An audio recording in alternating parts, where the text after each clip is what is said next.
बंगाल में किसानों पर राजनीति का खेल जरूर शुरू हो चुका है। केंद्र सरकार की प्रधानमंत्री किसान सम्मान निधि योजना को लेकर हो रहा ये खेल शुरू ममता बनर्जी ने किया था और इसे आगे अब बीजेपी बढ़ा रही है। लेकिन इस सियासी जंग में पिस रहे हैं बंगाल के करीब 70 लाख किसान।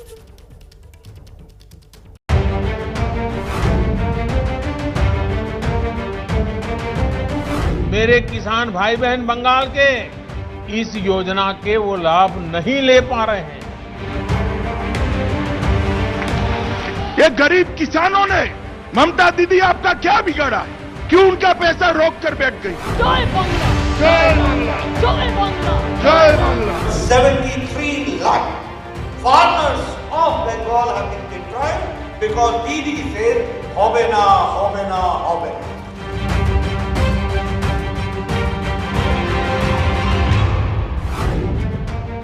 तो जिस तरह दिल्ली की सीमाओं पर चल रहा किसान आंदोलन राजनीति के फेर में फंसता दिख रहा है, उसी तरह बंगाल के किसान भी चुनावी बिसात का मोहरा बन गए हैं। बीजेपी और ममता बनर्जी के बीच चल रही चुनावी जंग में किसान बड़ा मुद्दा बन गए हैं। वजह है केंद्र की वो योजना जिसे मोदी सरकार पिछले 2 साल से हर चुनाव में भुना रही है। मुझे आज इस बात का अफसोस भी है कि पूरे हिंदुस्तान के किसानों को इस योजना का लाभ मिल रहा है। सभी विचारधारा की सरकारें इससे जुड़ी हैं, लेकिन एकमात्र पश्चिम बंगाल सरकार वहां के 70 लाख से अधिक किसान, मेरे किसान भाई बहन बंगाल के इस योजना के वो लाभ नहीं ले पा रहे हैं। बंगाल में चुनाव के ऐलान से करीब 2 महीने पहले ही प्रधानमंत्री मोदी ने साफ कर दिया था कि पीएम किसान सम्मान निधि योजना बंगाल में चुनावों का बड़ा मुद्दा बनेगी। ये मौका खुद ममता बनर्जी ने बीजेपी को दिया, क्योंकि किसानों के खाते में सीधे पैसा ट्रांसफर करने वाली ये योजना देश के तमाम राज्यों में लागू है, सिवाय बंगाल के। एकमात्र पश्चिम बंगाल सरकार वहां के 70 लाख से अधिक किसान, मेरे किसान भाई बहन बंगाल के इस योजना के वो लाभ नहीं ले पा रहे हैं। उनको ये पैसे नहीं मिल पा रहे हैं क्योंकि बंगाल की सरकार अपने राजनीतिक कारणों से उनके राज्य के किसानों को भारत सरकार से पैसा जाने वाला है, राज्य सरकार को 1 कौड़ी का खर्चा नहीं है, फिर भी वो पैसे उनको नहीं मिल रहे हैं। इस योजना को लेकर ममता बनर्जी निशाने पर इसीलिए आईं क्योंकि बंगाल के किसान योजना का लाभ लेना चाहते थे, लेकिन राज्य सरकार ऐसा होने नहीं दे रही थी। पीएम किसान सम्मान निधि योजना की शुरुआत फरवरी 2019 में हुई थी।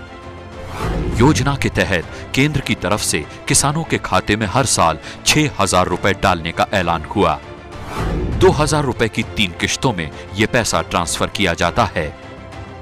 योजना के तहत केंद्र सरकार अब तक 1.15 लाख करोड़ रुपए किसानों को दे चुकी है। करीब 10 करोड़ 75 लाख किसानों को इस योजना का फायदा मिल चुका है, लेकिन इन करोड़ों किसानों में बंगाल का एक भी किसान नहीं है।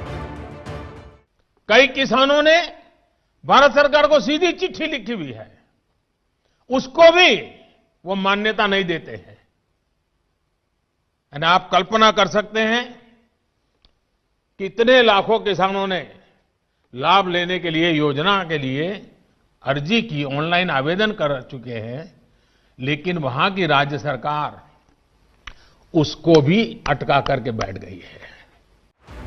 चुनाव से पहले प्रधानमंत्री मोदी ने यह आरोप लगाकर ममता बनर्जी को बैकफुट पर आने पर मजबूर कर दिया। जो ममता बनर्जी करीब 2 साल तक इस योजना को अटकाए हुए थीं, उन्होंने बीजेपी के दबाव में योजना को लागू करने पर सहमति जता दी। लेकिन ममता की इस सहमति में भी किसानों के हित से ज्यादा चुनावी फायदे का गणित था।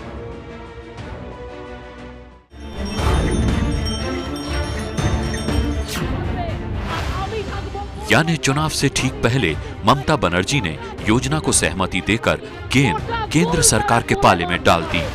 लेकिन इस योजना का लाभ किसानों तक तभी पहुंच सकता है जब राज्य सरकार की तरफ से लाभार्थी किसानों का वेरिफिकेशन पूरा हो जाए।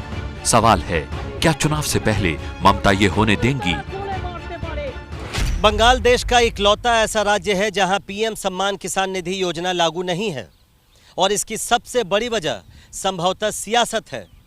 ममता बनर्जी को लगता है कि अगर केंद्र सरकार की इस योजना को बंगाल में लागू किया गया तो इसका क्रेडिट प्रधानमंत्री नरेंद्र मोदी के खाते में जाएगा और इसका चुनावी नुकसान उन्हें उठाना पड़ सकता है।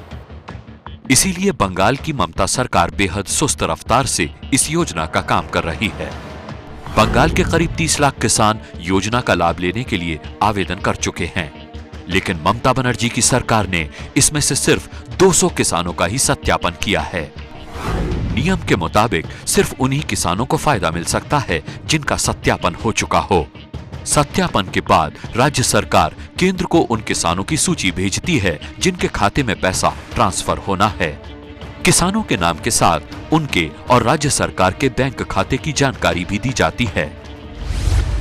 केंद्रीय कृषि मंत्री के मुताबिक वो अभी भी बंगाल सरकार की तरफ से सत्यापित सूची का इंतजार कर रहे हैं। सर, पीएम किसान सम्मान निधि का बंगाल में अभी क्या है सर? एक खबर आई कि वो वेरिफिकेशन को तैयार हो गए हैं, जो वेरिफिकेशन किया जाना, कब तक वहां पर किसानों को पैसा मिलेगा? देखिए, दरअसल क्या है, जो राज्य सरकार की कार्यवाही है वो कार्यवाही होके हमारे यहाँ आएगी तो हम लोग आगे बढ़ेंगे। किसान सम्मान योजना को लेकर केंद्रीय कृषि मंत्री नरेंद्र तोमर 2 बार ममता बनर्जी से फोन पर बात कर चुके हैं।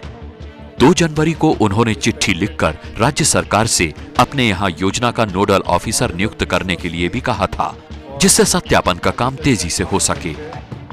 लेकिन ऐसा होता दिखा नहीं तो बीजेपी ने और बड़ा ऐलान कर दिया। पहले प्रधानमंत्री मोदी ने कहा कि अगर पश्चिम बंगाल में बीजेपी की सरकार बनी तो पहली कैबिनेट बैठक में पीएम किसान सम्मान निधि का पैसा किसानों तक पहुंचाने का फैसला हो जाएगा। उसके बाद बंगाल दौरे पर गए गृह मंत्री अमित शाह और बीजेपी अध्यक्ष जेपी नड्डा ने भी ये कह दिया कि अगर सरकार बनी तो बंगाल के किसानों को किसान सम्मान निधि की पिछले 2 साल की बकाया राशि भी दी जाएगी।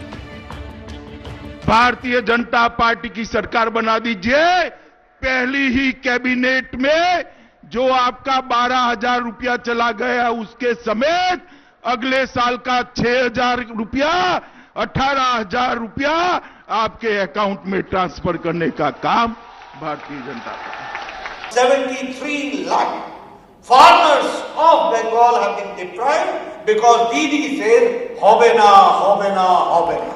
आप मई में डबल इंजन की सरकार लाइए, आपके पुराने इंस्टॉलमेंट भी मिलेंगे, 14,000 भी मिलेंगे और 73 लाख फार्मर्स को आगे इसके लिए योजना के साथ जोड़ा जाए। बीजेपी के इस ऐलान से टीएमसी की मुश्किल बढ़ गई है।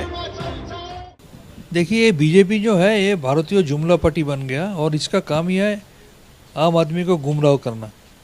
जब पूरा देश में किसान मर रहा है, किसान आत्महत्या कर रहा है, दिल्ली बॉर्डर में किसानों को ऐसे रोक दिया गया जैसे कोई पाकिस्तानी हानादार है। बीजेपी और टीएमसी के इस खेल में पिस रहे हैं बंगाल के करीब 70 लाख किसान। 2 साल तक इन किसानों को वो लाभ नहीं मिल पाया जो देश के बाकी किसानों को मिला और अब चुनाव के वक्त वोट के लिए उनका इस्तेमाल किया जा रहा है।